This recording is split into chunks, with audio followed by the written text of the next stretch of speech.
Welcome back to another episode of Pirate Talk Radio, and this is a big one. This is one that we've been waiting for a while. This is episode 46, and I very much appreciate each and every one of you being patient as this episode comes out. Now, when this episode airs for the general public, season 4 will be well underway by about, 3 days.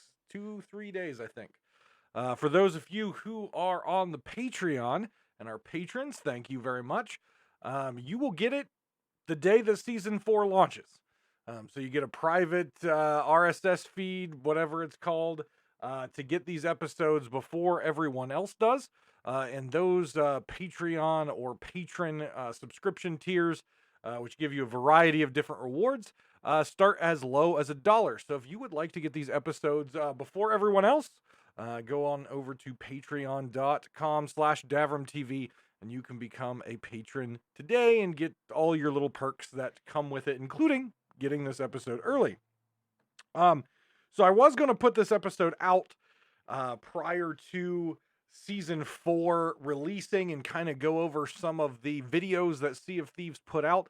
But with Gen Con that I attended, which I'll talk about here in a second, and then getting back in the swing of things with work, and then season 4 hit, and I'm just like, I'm just going to wait till season 4 hits, and then we can talk about a lot of the things on the outside that I'm seeing and observing before I even log into it. So it'll still be kind of a pre-season 4 review of my of what I see. And then next week we'll kind of dive in a little bit more once I have a chance to actually get my hands on playing it a little bit. Give you a little bit of rundown of the patch notes. I did scroll through the patch notes today. It didn't look like there was anything really major and anything that like just shoots out at me that got fixed or got changed. So I will be anxious to read those more in depth and kind of give you my thoughts on it. But I didn't anticipate we were going to get a lot from this patch as far as quality of life or fixes. I did see some things on there, but again, we'll save that to next time. Because quite frankly, after A Pirate's Life, which was a massive update, I didn't expect another massive update, and that's exactly what we got with season 4. So we'll dive into that in just a few minutes.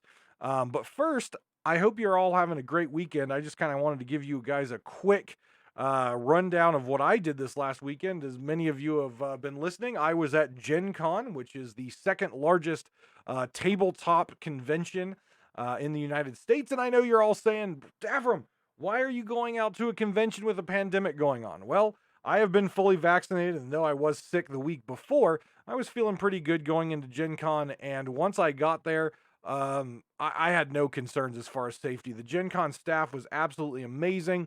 Masks were required, vaccinated or not, throughout the entire convention, even outside. They had people, they had police to ensure that people were being as safe. They were keeping as much distance as they could when they could, and again making sure those masks were not only on but properly on, covering face and nose. And there was all the vendors there were cleaning everything throughout the day. I had no concerns whatsoever with my safety there, and everyone there that was there, I heard no complaints. So for any of you worried about that, and you're worried about conventions, just read the rules. When I read the rules, I didn't see any issues as far as my safety or safety of others. And once I got there and saw how awesome the staff was, it was a great experience, and was able to play a lot of Magic the Gathering, which I haven't got to play in paper, in person. I haven't got to play for 2 years, and haven't really been playing a whole lot of the digital version just because it's not exactly the formats that I prefer to play, but got to play a lot of Magic and did a damn good job. Overall, huge win rate all weekend. Won an entire box of booster packs. If you're not familiar with trading card games, you go to the store, you buy the little pack. Well, I actually won an entire box of those booster packs sealed. So that's then I opened them and got a nice chunk of money as far as cards that I can either trade or sell. So I was really pleased with that. Had a great time. Walked about 25 miles in 4 days. which was absolutely outstanding for me and my health and things that I'm trying to get accomplished on that level. So great time. As far as the charity, which if you're watching on YouTube or watch my Twitch streams, you can always see the charity ticker at the top. All my Twitch revenue, bits and subs and stuff go to that. You can always see where we're going right now with the charity. Was able to probably bring home close to $5,000 of board games and accessories and swag and everything that we're going to turn around. And next weekend at Origins, the convention, the board game convention in Columbus, Ohio, we'll be doing a lot of auctions and raffles to raise money for Extra Life and helping children pay for their health care. So really great, successful, fun, relaxing time there. The hotel was not that great, but I've already taken care of that by calling in and issuing my complaint there.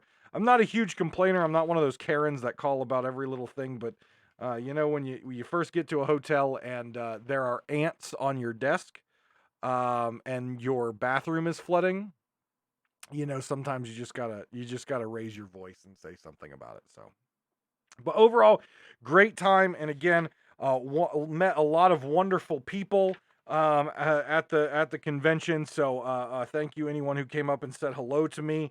Had a great time and just wonderful. Again, if you are going to Origins game fair, I apologize if you hear the cars driving outside. It's a beautiful. It's been a couple beautiful days here, and I've got my windows open because I'm going to enjoy the fresh air and nature. So I apologize if you hear anyone driving by. But if you're going to be in Origins, let me know either on Twitter. You can email the show, Pirate Talk Radio Podcast at gmail.com, or join the Discord. Just message me. Let me know that you're going to be there, where you're going to be at, and I'll definitely come by and say hello. I'll be working that show, so I'll pretty much be in a pretty stationary position, either with the charity booth or working security. So, but yeah, I met a whole bunch of people, and it was a lot of fun. It was a lot of fun. So, without me rambling any more about my real life and Gen Con, which I had a lot of fun at, let's get into Season 4. So, Season 4 of Sea of Thieves launched today as I'm recording this. So, 9/23, September 23rd. Again, the patrons are getting it today. Everyone else, Season 4 has already been out. So if you're living under a rock, guess what? Season 4 is here. I hope you all got through your Season 3 rewards. I've been through mine for a while, and I'm excited to have a reason to log in and play the game and really dive into some of this new stuff. So quickly, before we jump into kind of the trailer and the behind the scenes making of Season 4, there has been something going around on Twitter, and I made a tweet about it, and I said I would go into more detail on the show.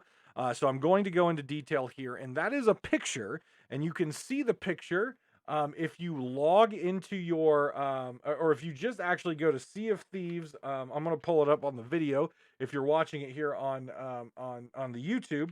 If you go to Sea of Thieves, the patch notes page for the season, I'm going to bring this over here on the screen. You will see a picture right at the top of the thing that shows the release notes 2.3.0, and you'll notice one of the pirates. One has the female. It looks like a female pirate. They've got the new. I don't remember what's the new. I wrote it down here, but I can't find it. Oh, the Wicked Web clothing set. So it appears they have the new clothing set on.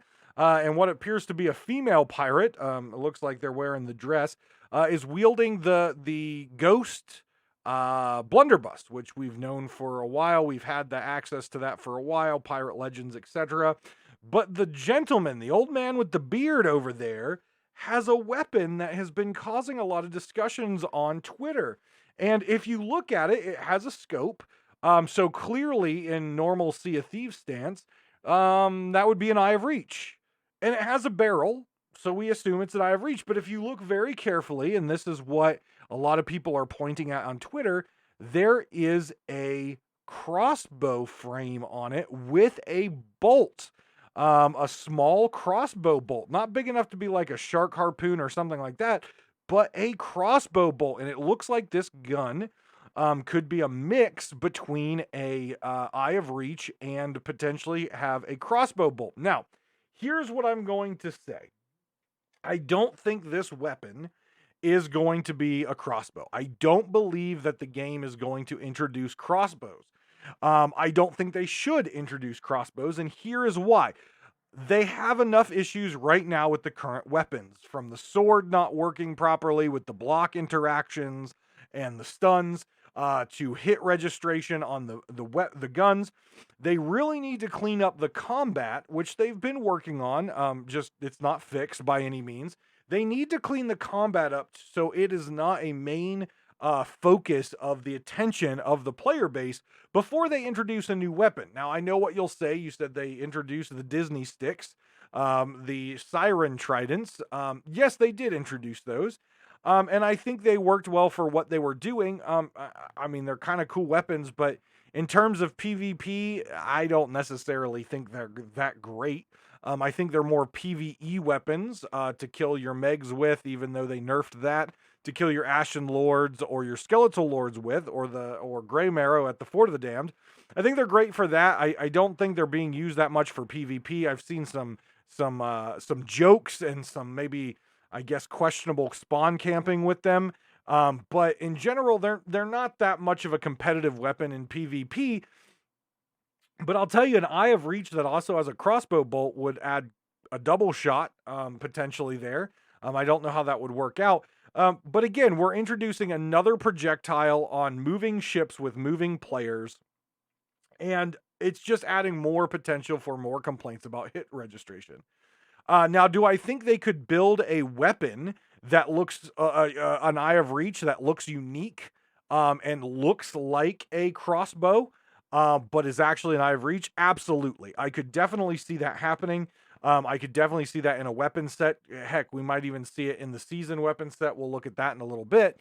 But I don't see it as a crossbow weapon. I believe it would just be a skin to the traditional Eye of Reach. So that's my stance on it. Is Sea of Thieves needs to not introduce new weapon types until they get the hit registration under control and get combat to a fair and fun place that people aren't raging about it all the time before they start introducing some new and fun weapons. Because you just introduce those, you're just going to add to more complaints, right? And there's more balancing that you have to do. So that is my stance on that. But if you would like to see the picture, if you haven't seen the picture of the weapon that everyone's talking about on Twitter, if you're not a social media person, you can go to seaofthieves.com/release-notes, see the patch notes, see things like that. But the banner across the top, the gentleman pirate on the I'm assuming it's a gentleman. He might not be a gentleman at all, but the gentleman pirate on the left hand, if you're looking at the picture,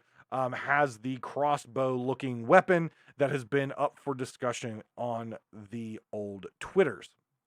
So let's dive in to season 4. Now, I'm going to break this into two sections. One is my initial thoughts and things we learned from the trailer itself. Then we're going to look at the season pass.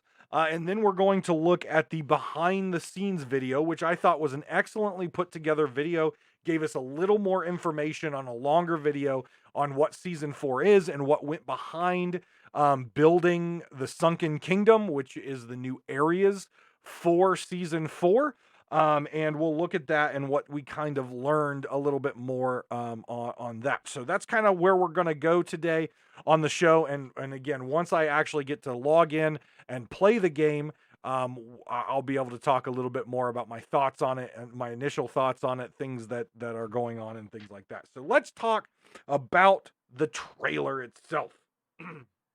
So in the trailer, we talk right off the bat. It tells you we're going to have new voyages, new areas, and things like that. So we've got we don't really learn too much about that in the trailer, aside from we do get to see the new areas.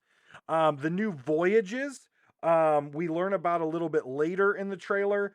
They are for the Breath of the Sea, and these come from a new bottle. Obviously, I am not a fan of bottle quests, even though I still need to do the dumb fruit delivery and all that delivery stuff. But bottle quests usually just in general, from my experiences, clog up your quest wheel, and you have no way of clearing them. See if Thieves please add a way to abandon things on your quest wheel. That would be great. Thanks. But there's going to be a new bottle, and the bottle is going to have barnacles all over it. And when you pick up the bottle, you're going to get a 1-pager, and it's going to tell you of a shrine that you need to go to in order to get your reward. And your reward is going to be this thing called the Breath of the Sea, which can be turned into any of the trading companies. And it looked like in the trailer, I'm not sure again on release what it's going to be like today, since I haven't played it, but it looked like it's going to be somewhere in the ballpark of 4,000 to 5,000 gold by default, no emissary value, by default, that you get for that particular item. And again, those come from bottle quests. The new areas, it looked like in the trailer a mix. We did learn in the behind the scenes, which we'll go into more detail, there are going to be 2 very different new areas. And even those areas are going to be very different from each other, but there are going to be shrines and there are going to be treasuries. They're going to be very different from each other. The shrines will be for puzzles and lore, and your treasuries are going to be for battling, combat, and rewards, more like your traditional skeletal forts. Now, what is really interesting here is I was super excited when I saw the pictures of the loot, because I need like 30 more barnacle chests to complete my barnacle accommodation, to get my barnacle weapons, which are beautiful and I absolutely love them. However, if you watch very closely, they do show them picking up the chests, the barnacle and coral covered chests in the Sunken Kingdom. And it's not a barnacle chest. Even though it has barnacles on it, it also has coral on it. These are new items, skulls, chests, and even a item for the Merchant Alliance that can go into your treasure chests. These are called coral chests or coral skulls or coral Merchant Alliance thingy. They are not barnacles. So I would assume, since we are getting new accommodations here, I would assume that these are not going to count towards your barnacle accommodations, which for me was a little disappointing. But in the same regards, there are new weapon skins that you get from the accommodations that you're going to get for turning in the coral stuff. So it kind of makes sense. I hope, though I think I will be wrong and upset about this, I hope that you can also get barnacle chests in there, because it makes sense. Chests sink and get barnacles on them. It would be nice to see some sort of consistent way of getting some barnacle chests. Because 300 barnacle chests is a lot of chests.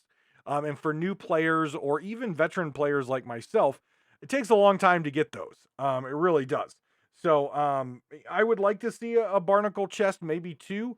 Every so often. They don't have to be common, maybe get 1 each and every time, maybe 2 very rarely. But I would like to see that. But we do have a new chest type, a new loot type for each of the trading companies, and it is the coral chest or coral skulls or whatever. And there are also, instead of mermaid gems that you get in forts, there are siren gems, which again, they sell for right around the same price, but they can go to all the different trading companies just like that.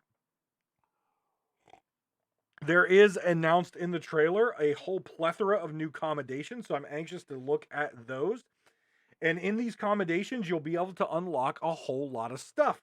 You'll be able to unlock a new scar. You'll be able to unlock an entire ship set. I think it's actually the rest of the ship set that you started in the Pirate's Life Tall Tales. It's the pink and it's the corally pink and purple and blue ship set. I'm not a huge fan of it. I think the art was well designed. I just don't like the look of it. I think it looks very Play-Doh, very preschool. It doesn't yell at me pirate. It just yells at me like, hey, I'm gonna go watch PBS Barney for a while. But I know some people enjoy the bright colors and enjoy it. I really hate the cannons, but I am very picky about my cannons. But you get the whole ship set for finish the ship set for those accommodations. There are weapons which, just like the pistol from the Tall Tales, these weapons look gaudy and awful. Again, the art design that they're going with, the theme that they're going with this bright colored coral, the art is beautiful. But for me, I think they look bright and Barney and PBS Kids Show and lame and just ugly. I just like the Lunar Festival items that looked really blocky and Lego, and I didn't like them. Again, for the style and the theme they're going for, it works out. And it's designed beautifully. I just don't like the look of them, in my personal opinion. I think they go away from pirate and more into the weird Barney Playland world that is just odd to me. And then there is also a new curse. Now, in the trailer, it doesn't tell you how to get the curse, and we'll go into that a little bit later once we go into the deep dive. It talks about how to get that curse. But the curse is also a new curse, which looks fantastic, if you're asking me. It is a coral curse with a very dark purple in it. It looks absolutely fantastic. I do enjoy the look of the curse, so I'm hoping to get my hands on that. There are also going to be a new ship set added to I believe it's the Plunder Pass. We're going to look at the Plunder Pass here in a moment. But it is the Siren Wrath ship set, which has some pieces. I think the overall ship set, again, is designed very nicely. I think players will enjoy it. The art is beautiful. And I think there are bits and pieces that I may even use. I'm very stubborn about my ship. But you should be able to get that. I've got the Plunder Pass here on my other screen. So I'm hoping that I can kind of dive through some of this. And kind of see if we get the ship set real quick. I'm just looking. I can only see 10 levels of the Plunder Pass on here. That's depressing. Why can't I scroll? Sea of Thieves, your website. I can't scroll. Why can't I scroll? It's probably just launched today, so it's going to be evil to me. Oh, here we go. We can scroll here. So yes, the ship set is part of the free Plunder Pass, not the premium pass.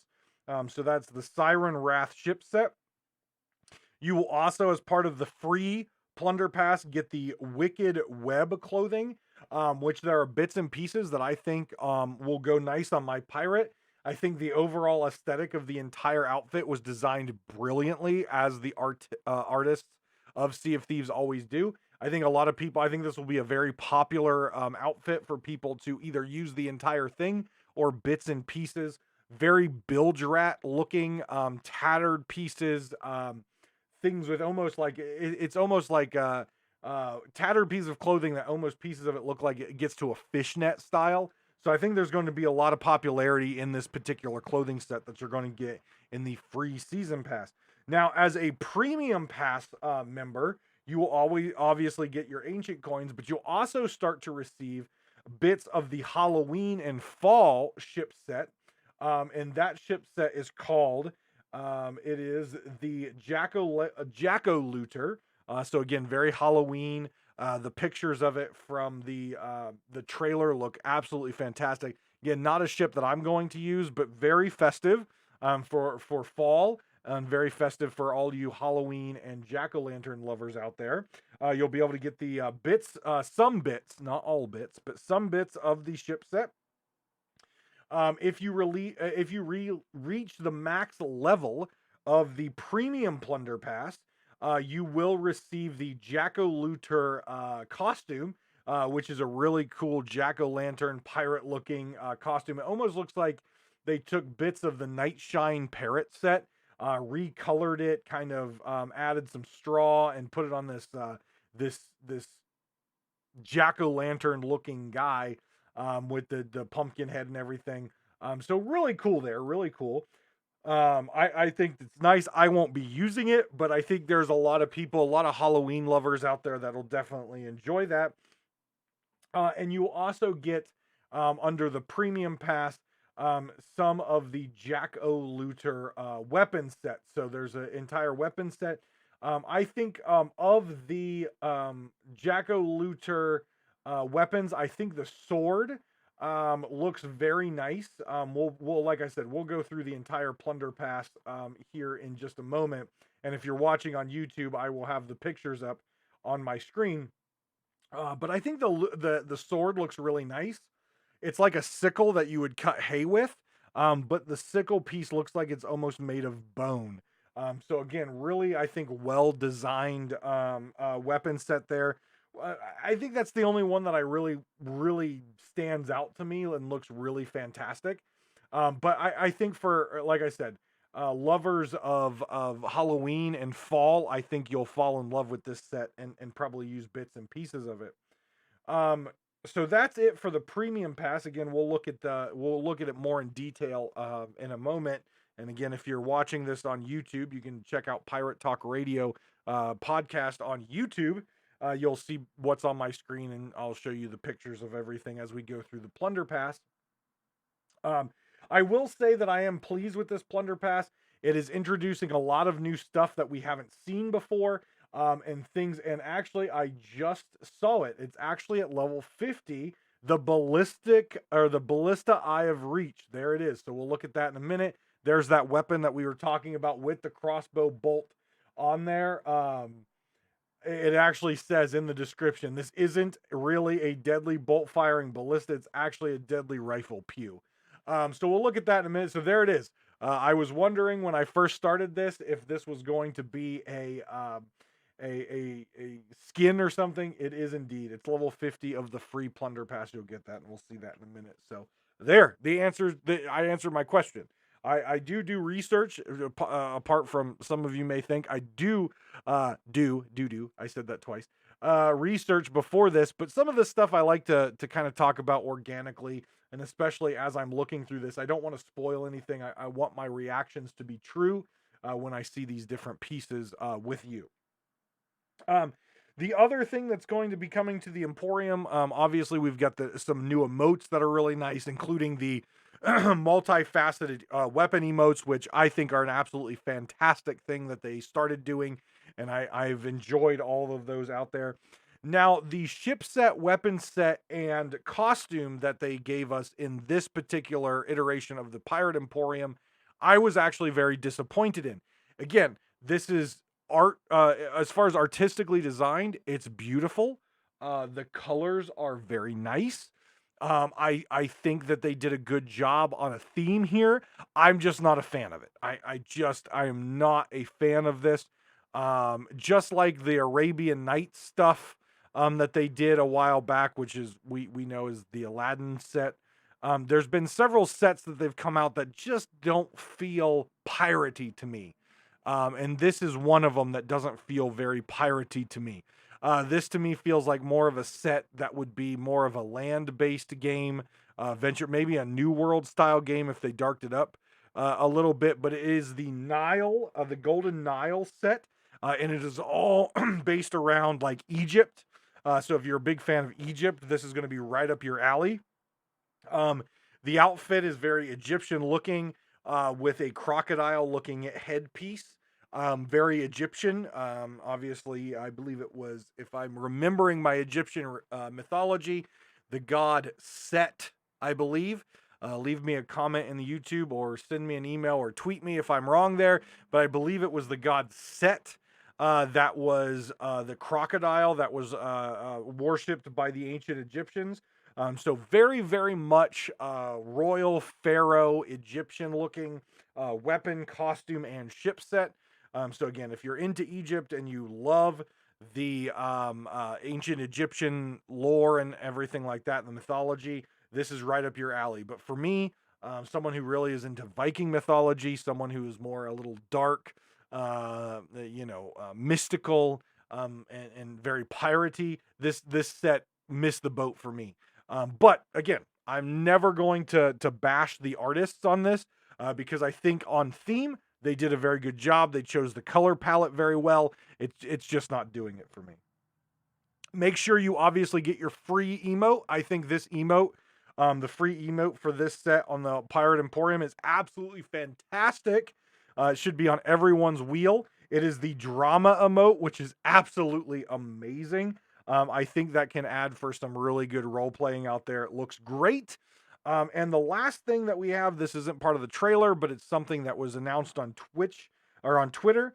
We do have Twitch drops coming in. Again, if you are not a patron and you are getting this episode on Saturday, not on Thursday, you have already missed the first two Twitch drops. It is the first Twitch drop. Depending on when you listen to it on Saturday or Sunday, you may have missed both Twitch drops or all of them all together, depending on when you listen to this. But you are able to get another set of the Obsidian things. And something that doesn't come around very often. You're able to get the Obsidian cannons, which look cool, but they're fluted, so they're awful to aim. You get the Obsidian fishing pole. Both of those items are two of the few Obsidian pieces that I am missing to complete my set, so I'm very excited to check the Twitch streams out and get those. And finally, one of my favorite figureheads that has ever been put into the game, the Obsidian Figurehead, which has a slight glow to it. It's very Viking, a shield with crossed swords behind it. Very, very Viking. Should be axes, but you know, whatever. We're playing pirates. We need cutlasses. So I absolutely love it. That's the figurehead that I always put on my ship when I'm sailing around. Just a little bit of a glow on the skull and the shield, but absolutely fantastic. So make sure you watch that's right, any Sea of Thieves streamer between the 24th and the 26th. You have to watch each day to get the drop that day. You can't just watch, 20 minutes or an hour or whatever, or an hour and a half or 2 hours on one day and get them all. You have to watch 20 minutes to 30 minutes each day, but you can pick any Sea of Thieves streamer out there. I would suggest, even though I don't stream Sea of Thieves, find a small streamer. Find a streamer that doesn't have a lot of views, 10 or less. Pop in there and get your drops from them. The big streamers, we all love them. We enjoy watching their content, but when the small streamers have the option to give you something in return for your time, go show them some love and support. Even the folks down there, especially the folks down there at like 1-2 viewers, trying to get that affiliate, that nice achievement for them, that personal achievement for them, help them out. Go check out some small streamers, scroll all the way down, check them out. You can go back to your big streamers after you watch the small streamers, but maybe you might find a diamond in the rough and find a new favorite streamer out there to watch.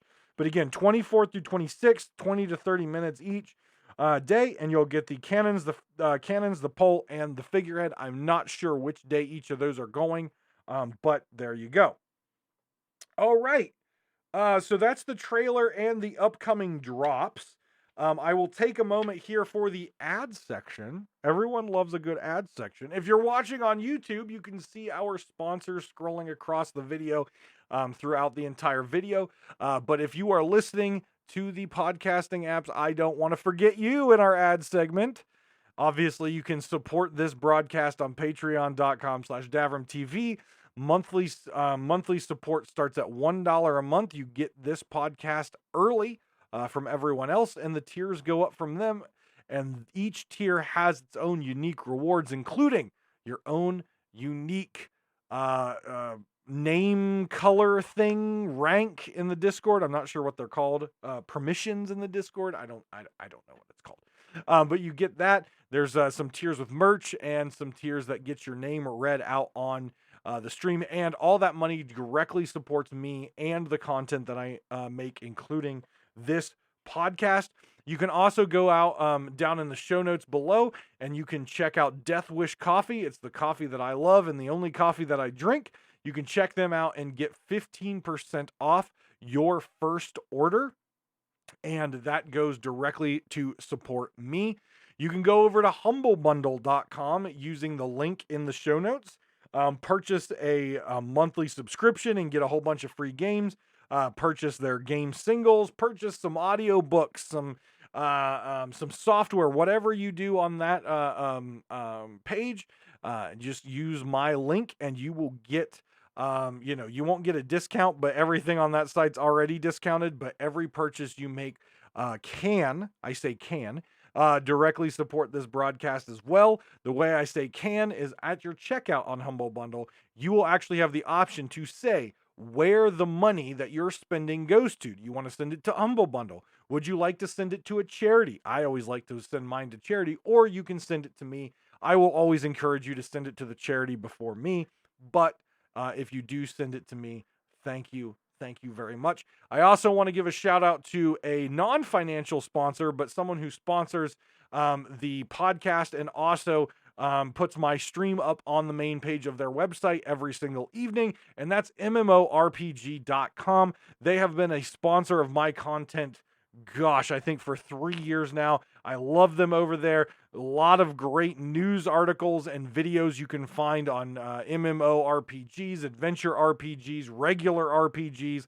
Lots of great content to read, watch, and listen to over on MMORPG.com. So go check out and support our sponsors, which will directly support this broadcast. You can also check out my Twitch streams, twitch.tv/Davram. Though I do not play Sea of Thieves on stream very often, if you do have Prime, you can sub there with Prime to support the content, and you can also drop bits and things like that. What I will tell you, though, is through the end of this year and probably next year even, I haven't made that decision yet, but at least through the end of this year, all Twitch revenue that I receive through subs and bits, when I get the payout from Twitch, it is going directly to Extra Life.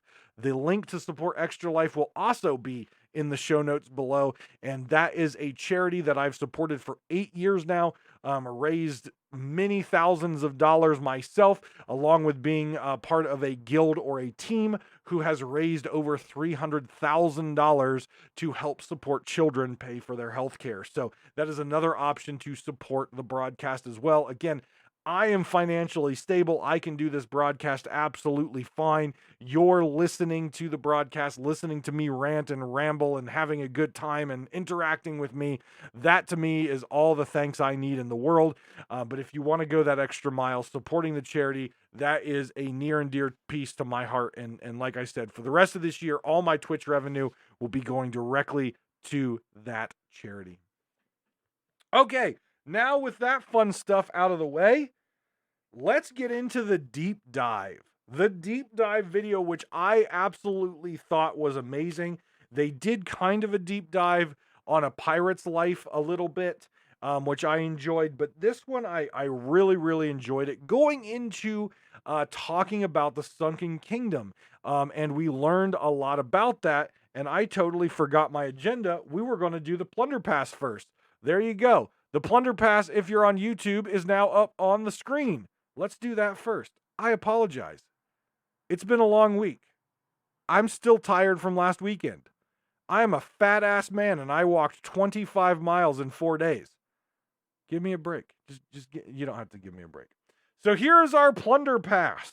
Here's our Plunder Pass. If you get the premium pass, you do get one of the variety emotes for the weapons. This is the vulnerable weapon pose. It's supposed to make your character look vulnerable or scared. I think they look absolutely fantastic. I'm not going to hit everything across the Plunder Pass. You guys can obviously log in and see it. I'll hit the highlights that I like.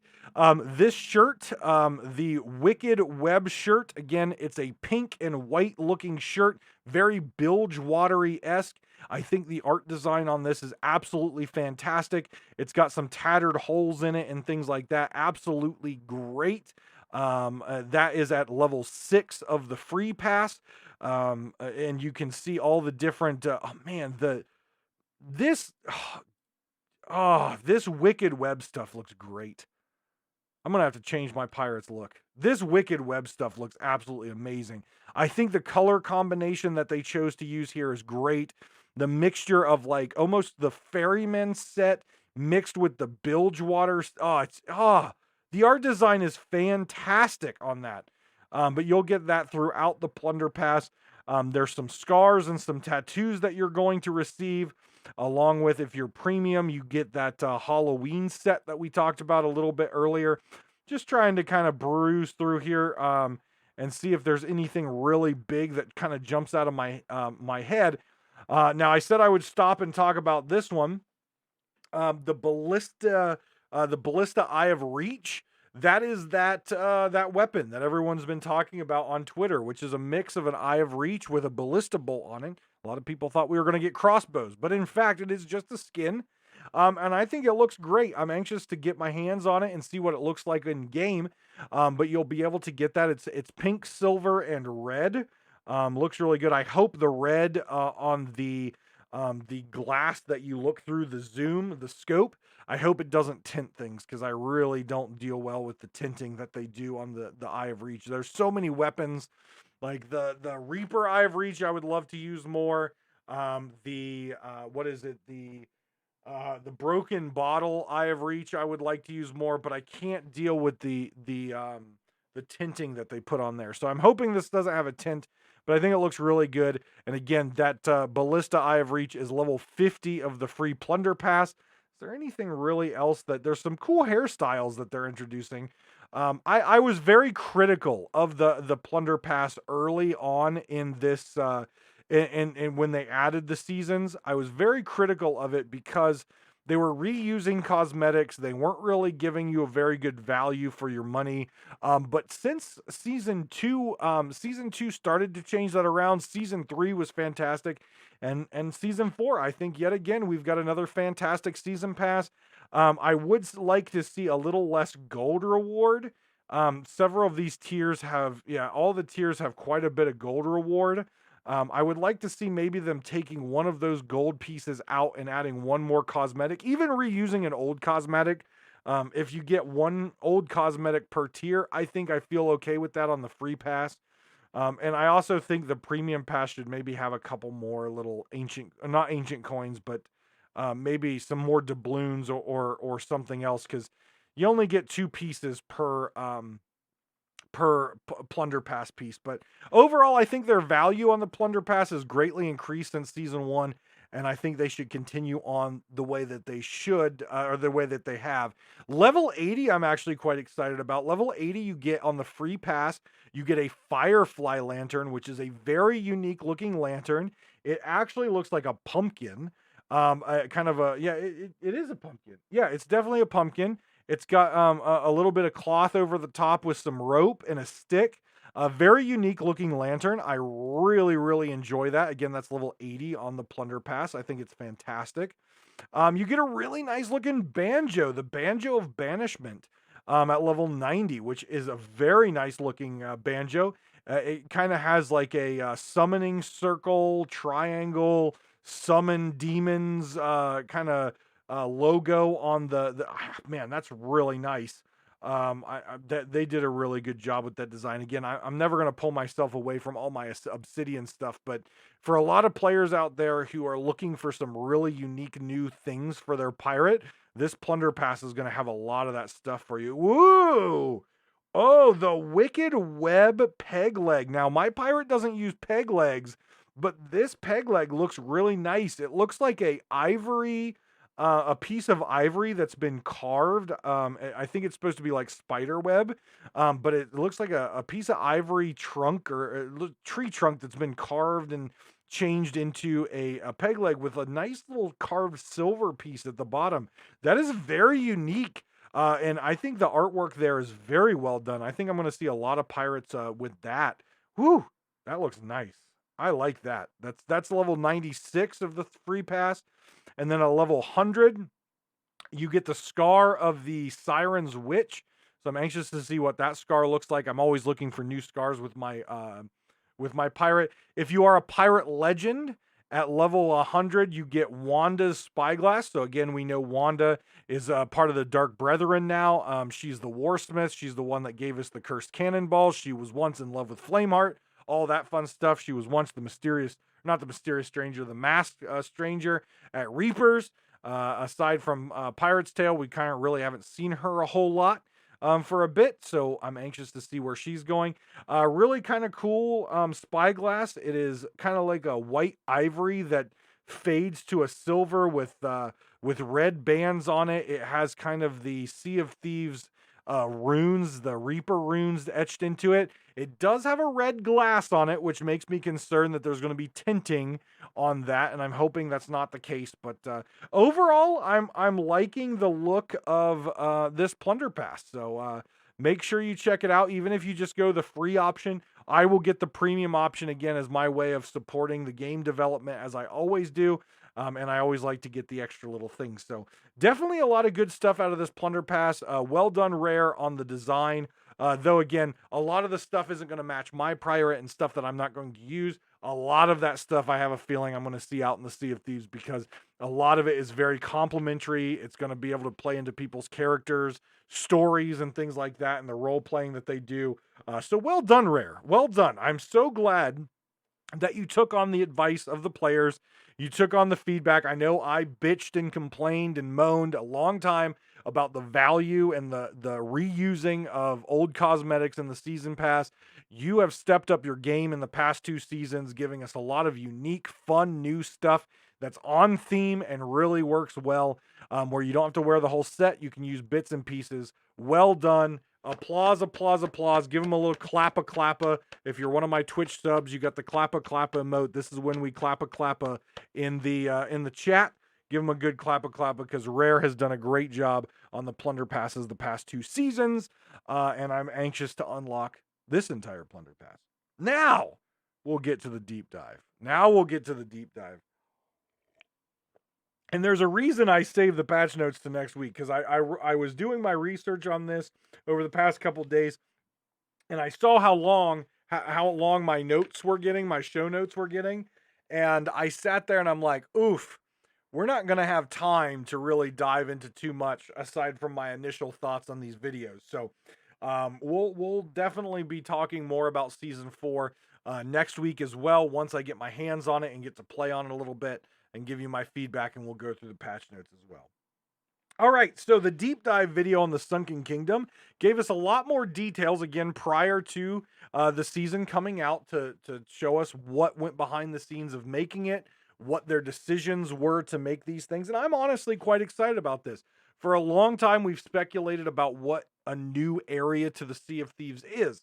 Obviously, with A Pirate's Life, we got the portals and we got to explore the Sea of the Damned, and that was all fun and good, but there wasn't much expansion to the seas. Yes, the edges of the map kind of went back to leave its way, but we didn't really get too much new stuff. We got the Coral Fortress all the way to the top, and then we got the Sunken Kingdom, the start of the Sunken Kingdom, but only during the Tall Tale. Now, you can go to the Coral Fortress at the top at any point. Again, you're not going to get very far into it just because of the Tall Tale, but it was something that was added. Excuse me. So let's look at some of these things that we got. So I mentioned earlier that we got 2 distinct new areas. We got shrines and we got treasuries. Let's look at the treasuries first. And these are all going to be marked on your map, so you will be able to see the locations of these. And you will know if these things are active, because there will be a purple mystical swirl on the water with a purple mystical like tornado, a small like faint mystical purple tornado coming up from the water above the shrine or the treasury. Now, they're very distinct. The shrines are more based around lore seekers and puzzle hunters, and the treasuries are more for your combat, your PvE folks. So your treasuries are going to be like underwater forts. Think of it that way. Think of it as a skeletal fort under the water. So there are going to be waves of coral skeletons, of sirens, of coral or the ocean crawlers that you're going to have to defeat. And if you defeat all the waves, a vault opens and you will have a plethora of treasure inside of the new coral treasure stuff for your accommodations. Now, we're going to get to it after I talk about the shrines, but how do you get that loot to the surface? We'll talk about that in a minute, because Rare did come up with a very unique way of getting the loot to the surface while also protecting it. Because, as we'll find out, your ship has to be left unattended above the waves for you to complete these places, which means it is vulnerable to sinking. So I would strongly suggest, if you are going to be doing these new treasuries or shrines, to make sure that you're not loot hoarding and then diving down, leaving your ship unattended. There are going to be ways, as always, to get back to your ship quickly, but you don't want to leave your ship unattended for it to be attacked because PvP is out there. And they called out very specifically in the video that the reason they built this way is because they are wanting some interesting player interactions. I know a lot of people are still complaining about PvP and how they want PvE only servers. Look, folks, you're just going to literally talk yourself to death on that because Rare is not going to be doing that. Part of the emergent encounters and part of the interactions that Rare wants to see in this game is PvP. Players are another emergent threat in the game. So your ship will be vulnerable while you're down under the water. So make sure you're not loot hoarding or you're probably going to lose a lot of that stuff while you're under the water. So again, the treasuries are more like forts. You beat waves of enemies. The vault opens. You get the loot. These shrines are what appear to be very large and expansive puzzle rooms, a lot like the Sunken Kingdom we saw in the Pirate's Life Tall Tales, where there's going to be maybe some creatures you have to kill. There's going to be Siren statue puzzles you have to solve. There's going to be puzzles where you have to deal with pulleys and capstans in order to, make your way around the Sunken Kingdom. And if you do that, you will eventually get to a treasure vault and different pieces of treasure throughout your way. But the big thing about the shrines is the shrines are where the bottle voyages will take you for that very nice cheddar cheese bank of the Breath of the Sea. So again, the Breath of the Sea will be part of that, where you can get a voyage from a bottle, a coral bottle, and have to go to these shrines, solve the puzzles, get your loot, and eventually get your Breath of the Sea, which again sells for a good amount of money. It's when you're talking 4 to 5K on one item without emissary value, you're talking the same type of money as like what, just slightly under Athena's chest? That's pretty good. That's pretty good money. And again, it all goes back to my episode where I talked about the money of items needs to be redefined based on its rarity, but that's beside the point. So these are for exploring and puzzles, but also this is where the lore hounds. If you are a fan of Sea of Thieves lore and you would like to learn more about the backstory of the game and the different NPCs and stuff that you've ran into in the game, this is the place you need to go. Obviously, there's a lot of accommodations built around this. The accommodations, like we talked about around the trailer, there's a scar, a ship set, weapons, and then obviously we'll talk about the coral curse here in a minute. But if you are a fan of lore and storytelling, this is where you want to go. So the shrines, you're going to be able, excuse me, to learn about the sirens. So who are the sirens? How did they become sirens? Maybe even who they were before they became sirens. The other piece that you'll be able to learn about is the Siren Queen and King. You'll be able to learn about their backstory. Who were they before they became the Siren King and Queen? We're going to be able to read books about the ancients. So again, the ancients, we've heard about them. We've seen their paintings on different walls, but we don't know a whole lot about them. They were here before pirates came to the Sea of Thieves. Well, now in the Sunken Kingdom, we're going to be able to learn about the ancients. Maybe who they are, where they came from, why did they go away. We'll be able to learn about that. I apologize, I still have a cough that hasn't went away for 2 weeks. It's awful. So we'll be able to learn about the ancients, which I know a lot of people are waiting for. Here's the one that I've been waiting for. So in Pirate's Life, we got to experience where the silver blade is. It's all mangled, it's coral covered, it's broken down, but we don't really know how it got there too much. We got some background of it with some of the books, but not a whole lot. There's still a lot of mystery around the silver blade. There's going to be silver blade lore in these shrines. So if you're interested in Flameheart Jr., if you're interested in learning more about the silver blade, this is where you want to go. there are going to be 30, count them, 30 new lore books that are going to be spread out across the new areas in the Sunken Kingdom. So lots and lots and lots of lore for you to collect and accommodations to complete. Now, what happens once you get the accommodations, the lore accommodations? I'm not sure what all accommodations this is going to be locked behind, but once you complete so many accommodations, maybe it's all of them, you will unlock a legendary voyage. This was in the behind the scenes video. You will get a legendary voyage, and the reward from that legendary voyage, so they say on the video, is this new curse, the coral curse, which I think looks absolutely fantastic. If you're a fan of purple, you're gonna love it. It's a great looking curse. So again, they said that you get a legendary voyage that's locked behind the accommodations, specifically the lore accommodations, and you'll get the coral curse for completing that accommodation. And I believe, if I saw on the patch notes, there is something bugged about that legendary voyage right now.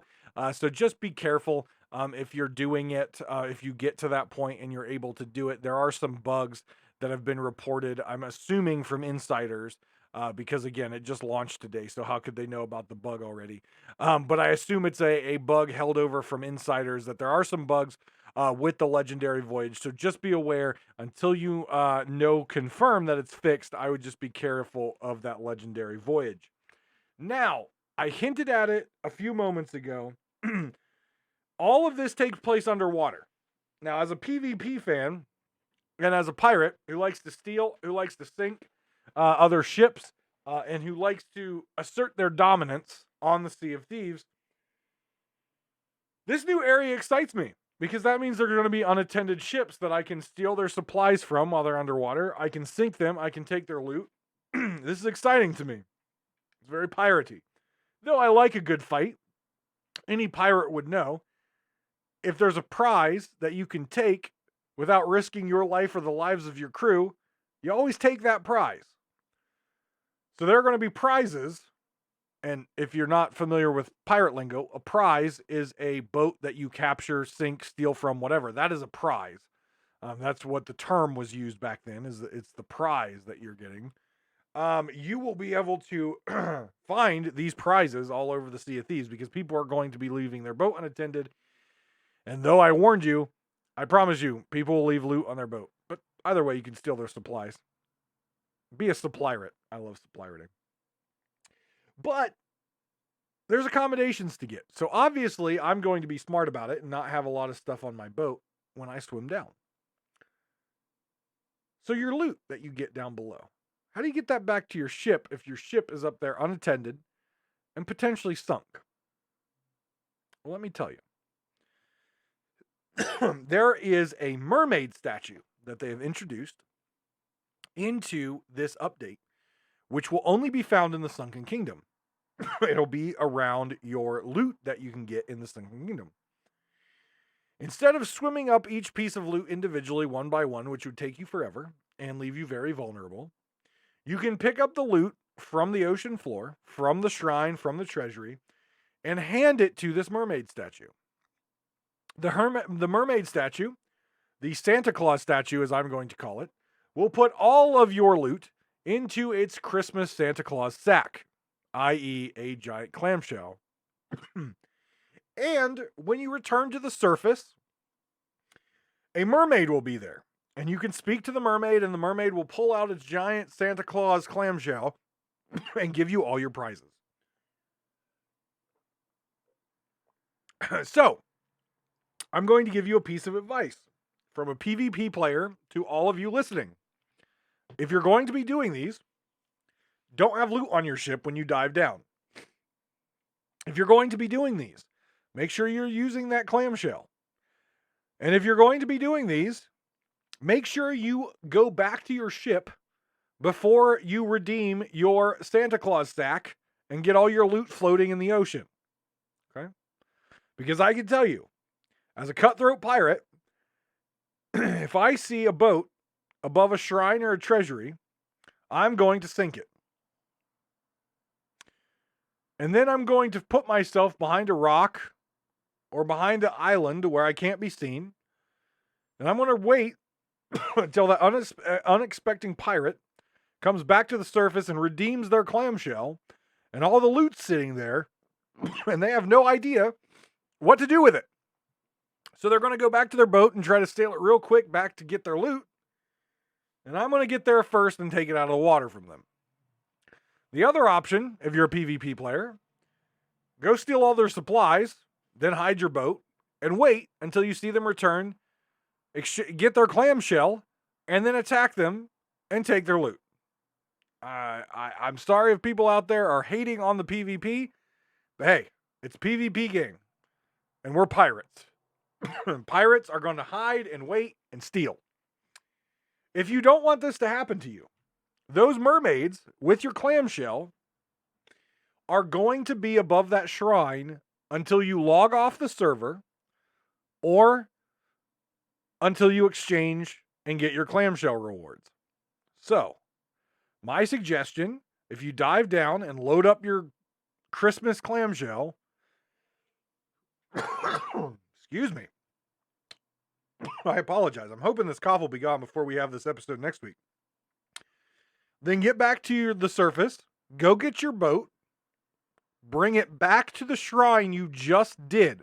You cannot go to a different shrine and redeem your clamshell at a different shrine. Get your boat, go back to the shrine surface. It's marked on the map that you did your thing with. The mermaid will still be there. And with your boat now and you above the water, redeem your Christmas Santa Claus clamshell mermaid thing. All your loot will float there and you can load it up on your boat and you'll be there in case you need to defend yourself. So I'm sure there's going to be a lot of rage on Reddit. I'm sure there's going to be a lot of rage on Twitter. I'm sure there's going to be a lot of rage on streams about PvP and this is stupid and I have to leave my ship and I come back and it's sunk and blah, blah, blah, blah, blah. There are so many ways that you can avoid losing your loot with these new mermaid statues and clamshells. You just have to think about it and be smart about it. Okay? Pirates are going to attack you. Pirates are going to try to take your loot. If you don't want them to take your loot, one, leave your boat with nothing for them to take on it. That way, even if they sink you, it doesn't matter. And two, when you get back to the surface, don't be an idiot and leave your loot just floating there and no boat. Go get your boat, come back to the shrine, get your clamshell, and get your loot while you're up there to defend your ship. That is your public service, not public service, your pirate service announcement on how to not lose your loot. If you complain on Twitter, Reddit, or whatever about PvP and diving underwater and abandoning your ship and this isn't fair, toxic PvPers are sinking me, blah, blah, blah, blah, blah, you're not using what's between your ears. Think about what you do before you do it and understand there are potentially 5 other crews on that server who wants your stuff. Be smart. Be smart. Anyways, we went a little over an hour. I'm sure you're okay with that. But I appreciate your time today. Thank you for listening. Take care of yourselves and each other. And I'll see you next week. And we'll dive deeper into Season 4 and how you and I both thought about it. Please hit me up on Twitter. Join the Discord and let me know there. Drop a comment in the YouTube comments or email the show, piratetalkradiopodcast@gmail.com, and let me know how the start of your Season 4 is going. What are the highlights? And what are some things that you think could have been done better with Season 4? I am excited about Season 4. I'm excited to dive into Season 4. I'm excited to play. So let me know, and we'll go over both your comments and my feedback next week on Pirate Talk Radio.